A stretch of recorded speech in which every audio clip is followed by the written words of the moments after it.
Good morning, good afternoon, and good evening. Welcome to the ACAD Reader's Briefing, the podcast that turns a full issue of a major academic journal into a focused 20-minute audio guide.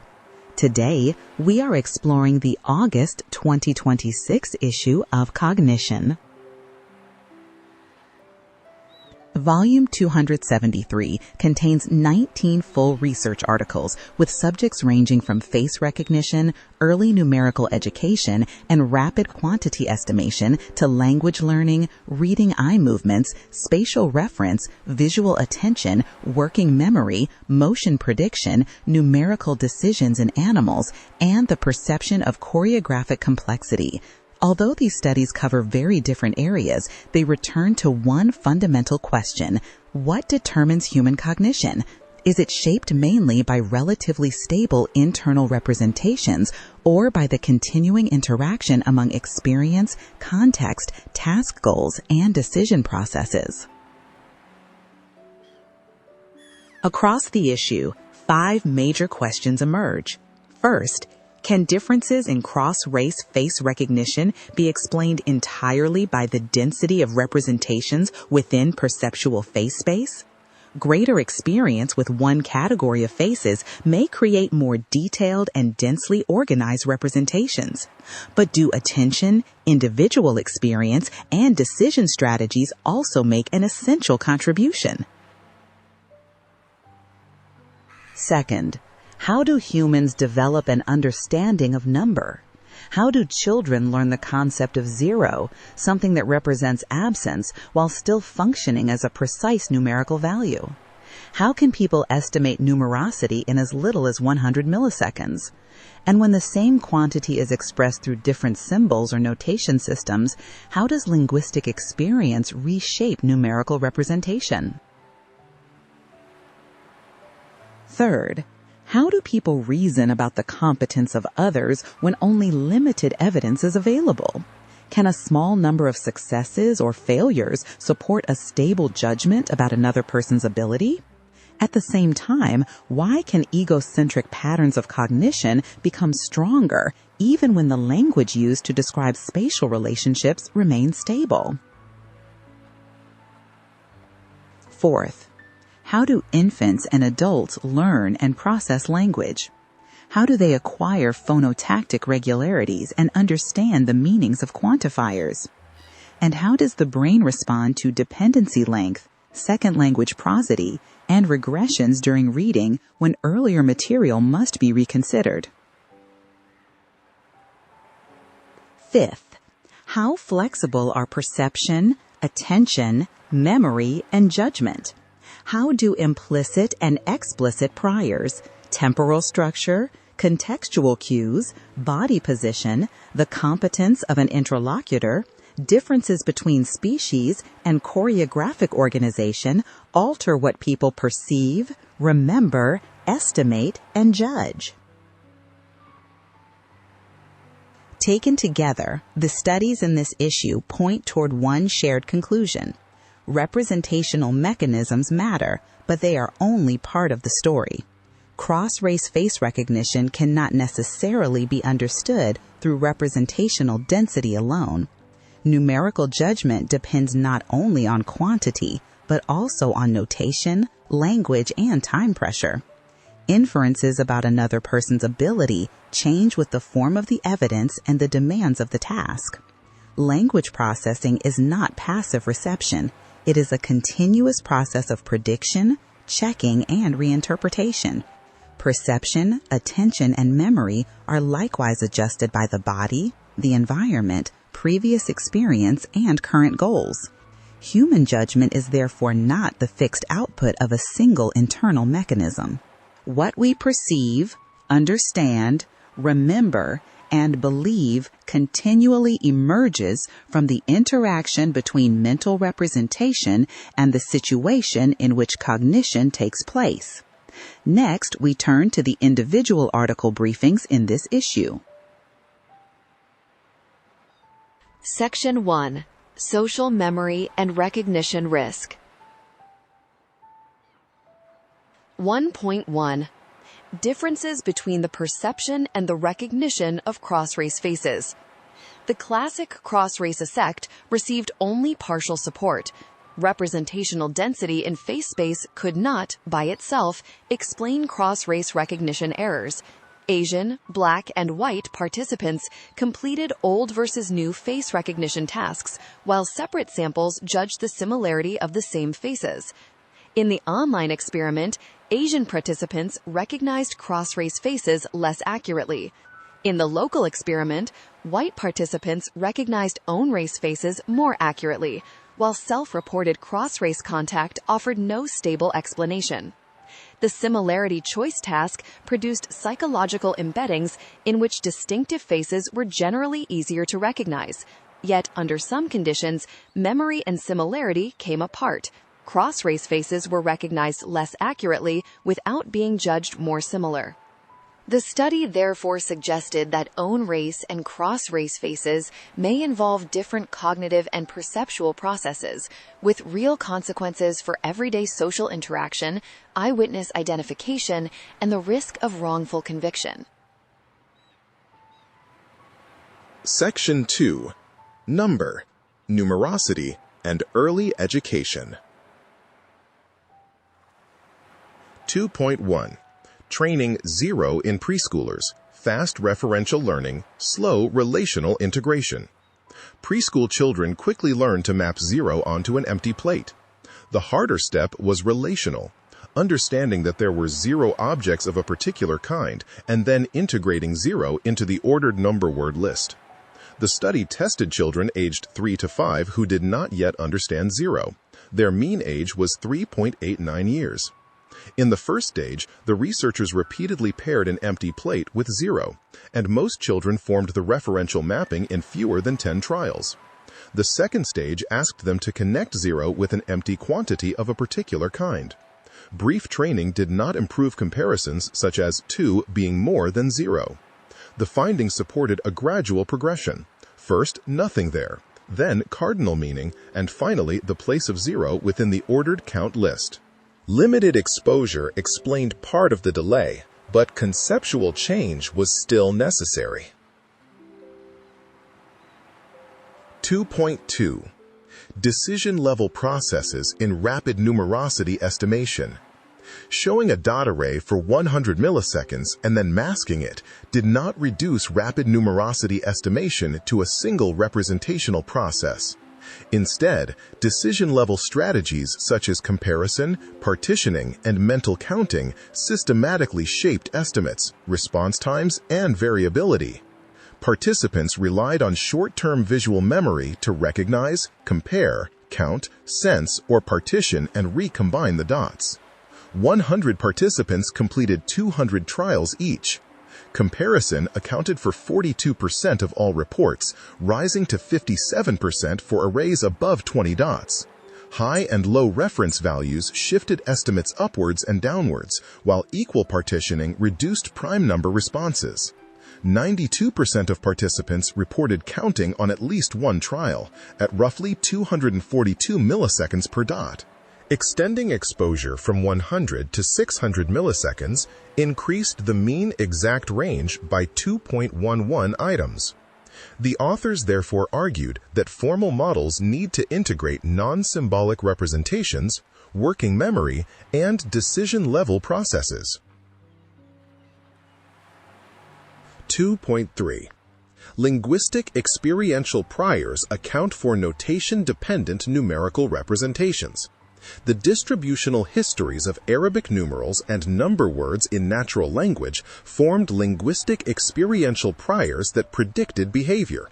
In other words, numerical representations were not entirely abstract or independent of notation. The researchers used large written corpora and distributional semantic models to estimate the experiential structure associated with each notation. The first computational experiment found distance effect-like relations in both notations, while preserving notation-specific histories. A later number comparison experiment showed that linguistic experiential priors predicted participants' performance better than true numerical distance and explained part of their notation-dependent behavior. The takeaway is striking. The linguistic environment is not noise outside numerical cognition. It is part of numerical experience itself. Section 3. Information Search and Cultural Frames. 3.1. Who knows what? Bayesian Competence Inference guides knowledge attribution and information search. In natural trivia tasks, people inferred another person's competence accurately from very little information, and their knowledge attribution and information search came close to Bayesian rationality. The researchers replaced artificial stimuli with questions carrying rich prior knowledge.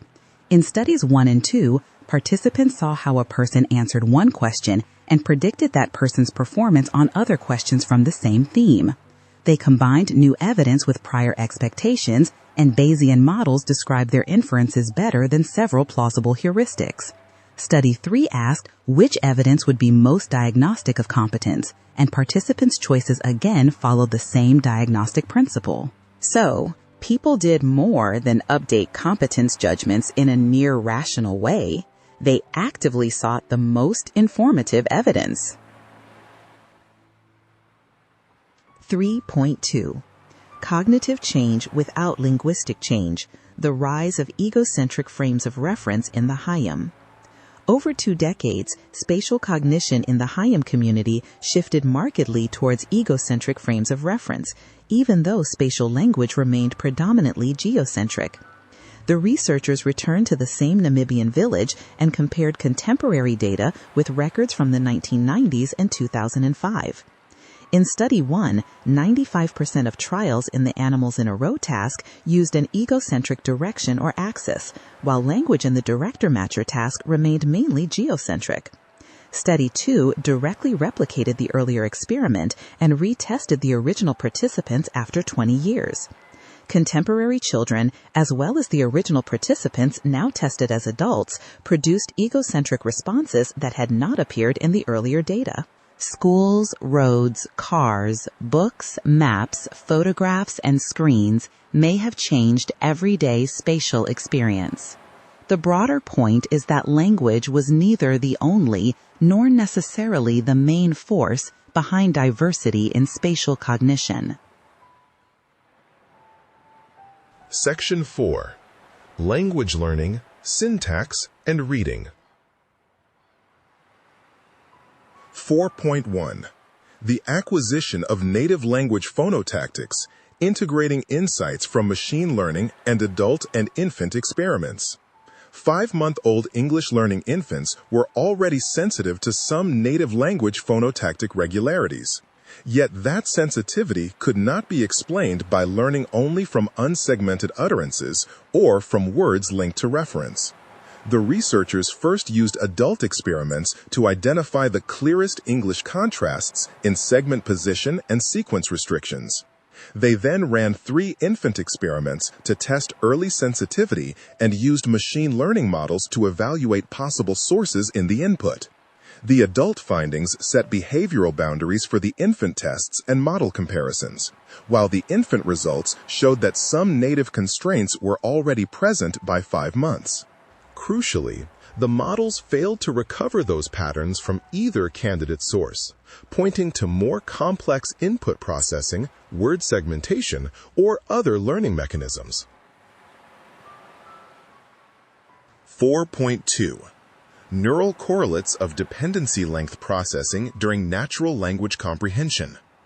Dependency length processing in natural narratives produced localizable and stable whole-brain neural correlates, lending neurobiological plausibility to the dependency length minimization hypothesis.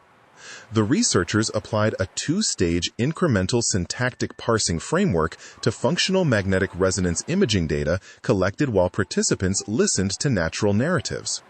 They identified voxels sensitive to dependency length across frontal, temporal, and parietal language regions, with robust and consistent patterns across individuals. Neurosimilarity between syntactic structures and dependency length varied by structure, possibly because dependency length variability and the need for structural integration also varied. The findings showed that abstract syntactic processing could be broken down into measurable quantitative properties. Put simply, longer dependencies may carry a heavier integration cost. 4.3. Adult learning of a novel quantifier tracks semantic universals.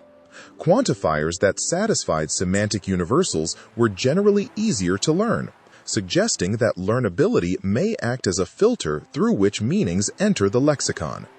395 adults joined the online experiment, and 372 remained in the final sample.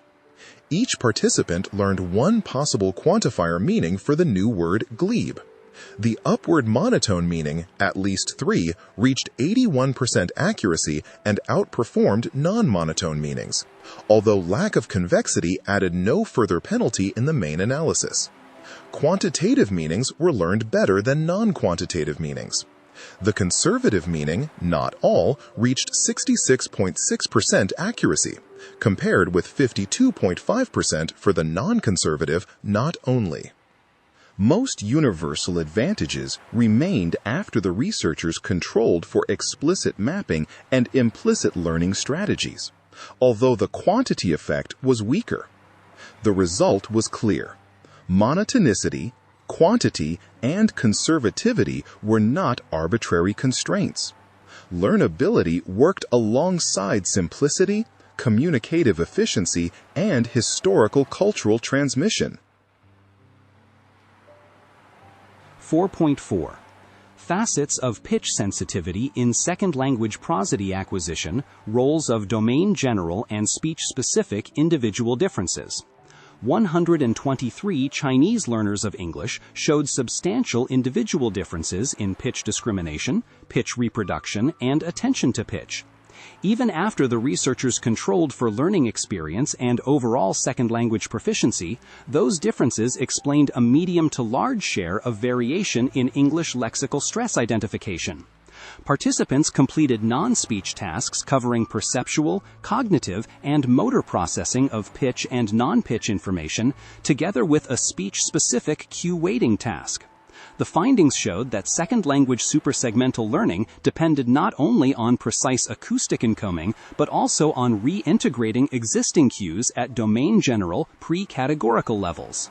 For speakers of a tonal language, motor integration of pitch cues explained successful learning better than simple reweighting at a speech-specific level. 4.5. What drives regressions in reading? Insights from Surprisal and Saliency from language models. Reading regressions were not simply an immediate response to a highly surprising word. Saliency predicted the target of a regression more consistently, bringing the findings closer to a reactivation account. Roughly 5 to 20% of reading eye movements returned to earlier text. The researchers used large language models to calculate word surprisal and salience in 2 English eye tracking corpora. Regressions often began at a less surprising location and moved back to an earlier, more surprising word. Readers may have continued gathering evidence after a local difficulty, then returned to a key word once cognitive load had eased and the context had become richer. These computational measures linked regression triggers and landing sites to comprehension monitoring, while showing that local difficulty did not necessarily interrupt natural reading straight away. Section 5. Perception, Attention, and Memory. 5.1. The differential contribution of implicit and explicit priors during motion extrapolation. Implicit and explicit priors were not merely weaker and stronger versions of the same predictive mechanism. They affected different sub-processes of motion extrapolation. Implicit priors acted mainly on perception, while explicit priors acted mainly on decision. Because neural encoding of a moving object's position is naturally delayed, the visual system extrapolates its current location from its past trajectory. Using a representational momentum paradigm, the study manipulated speed priors. Implicit priors produced adaptation to motion speed, whereas explicit priors led to a reweighting of perceptual cues. The same expectation about speed could therefore alter sensation or judgment, depending on how that expectation was represented. The findings separated motion prediction into distinguishable components and showed that the format of prior information determined which processing stage was affected. 5.2. Temporal structure in visual working memory. Contributions of relative order and item interval associations. Visual working memory encoded not only visual content, but also relative order and item interval associations, even when the task did not ask participants to remember time. In the first color change detection experiment, disrupting relative order reduced performance, even after the researchers controlled the magnitude of absolute order change. The temporal relations between items still supported memory decisions. In the second experiment, sensitivity was higher when item interval pairings were preserved, especially after relative order had been disrupted. At that point, interval information became a more valuable retrieval cue. The findings showed that visual working memory integrated item identity and temporal context within a common representation. 5.3. Dual mechanisms of contextual cueing in immersive visual search. Contextual cueing in immersive, large-scale visual search was supported by two mechanisms. One preserved specific repeated scenes, the other formed a procedural memory for more efficient head scanning across scenes. Across two experiments, 99 participants wore head-mounted virtual reality displays and searched environments that required head movement before the whole scene could enter view. Repeated spatial layouts helped participants find targets both inside and outside the initial viewpoint, even without explicit memory of those layouts. Dynamic time-warping analyses of head-pointing sequences identified long-term memory for individual contexts, as well as a more efficient scanning routine used across repeated displays. The findings pushed two-dimensional screen research into a larger world. Contextual learning stored not only where things were, but also how to move the eyes and head through a large environment. 5.4. Enhanced emotion perception for faces behind the observer. Faces positioned behind the observer increased the perceived intensity of some emotions, and this behind the observer enhancement was more stable for negative expressions than for happiness. Across 4 virtual environment experiments, participants turned around or used a virtual hand mirror to judge facial expressions in front and behind the body. In the first experiment, angry and happy faces behind the observer were judged as more intense. Later experiments separated the effect of position from the act of turning. Anger was enhanced simply by being behind the observer, even without physical turning, and fear showed the same pattern. Happiness, however, depended more strongly on bodily movement. The findings showed that facial expression recognition was jointly shaped by egocentric spatial position and the act of observation. Section 6. Dialogue, Animals, and Arts. 6.1. Magnetoencephalography investigation of adjective order preferences as a syntactic constraint. Violations of preferred adjective order were not registered as syntactically illegal during the earliest stage of processing. Multi-adjective sequences showed stable ordering preferences across languages, so the study used magnetoencephalography to compare preferred orders, order violations, and clear phrase structure violations. Both preferred and dispreferred adjective orders triggered early phrase structure detection, while genuine structural violations produced a different neural pattern. In other words, the brain initially treated dispreferred orders as syntactically well-formed phrases and evaluated the ordering preference only later. The findings did not support a simple account of adjective order as an initial syntactic constraint. Instead, they placed the relevant restriction at a later stage of processing. 6.2. Perspective alignment in dialogue, the role of the interlocutor's linguistic competence and communicative goals. Speakers adjusted their referential perspective to the linguistic competence of an interlocutor, and that alignment involved both strategic and implicit components. In the Mandarin experiments, participants could describe the same person from either an occupational or an appearance-based perspective. The researchers compared child and adult interlocutors, as well as non-native and native interlocutors, under communicative and non-communicative conditions. Participants aligned more strongly with children and non-native speakers, whose linguistic competence was lower. The effect was stronger when successful communication mattered, but it remained present when participants had no explicit communicative goal. The findings showed that speakers had already incorporated the other person's characteristics into their interlocutor models during conceptualization. Communicative goals amplified the adjustment, but they were not necessary for perspective alignment to occur. 6.3. Reaction time signatures revealed divergent cognitive strategies underlying numerical decisions in monkeys and crows. Rhesus monkeys and carrion crows achieved comparable numerical accuracy, but they did so through fundamentally different cognitive strategies.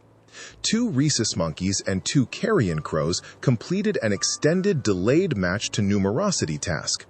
Sample numerosities ranged from 1 to 4, and the animals maintained the sample in memory across a delay before searching up to 3 test displays for a match. Both species showed numerical distance and numerical size effects. Yet, the monkeys became slower as numerosity increased and as the target appeared in later test phases, whereas the crows became faster in later phases and their reaction times barely changed across numerosities. The monkeys, therefore, relied more on slow, capacity-limited sequential checking. The crows relied more on fast, parallel, anticipatory processing. The wider lesson is that equivalent performance can emerge from different strategies, and evolutionary constraints can shape species-specific solutions to the same computational problem. 6.4. Variability and predictability as key factors in a new approach to choreographic complexity in dance. Choreographic complexity could be understood as a combination of variability and predictability, rather than only through the kinematics of individual movements. The study proposed a multi-level framework covering 4 levels: movement, dancers, visual setting, and sound. It also used continuous evaluation to record perceived complexity throughout a performance. The model predicted relative differences across larger performance segments and explained moments that participants marked as interesting. Movement variability often exerted the strongest influence, while different levels could generate conflicting forms of complexity. The framework connected choreographic structure with behavioral responses and offered a practical method for studying order, variation, and aesthetic perception in dance. All right. We are now ready to enter today's main program. Before we do, please like, save, and share this episode so that other people who need it can also see today's content and become better versions of themselves. Thank you. You can now use the timeline in the video description or the pinned comment to find the articles that interest you and listen to them in depth.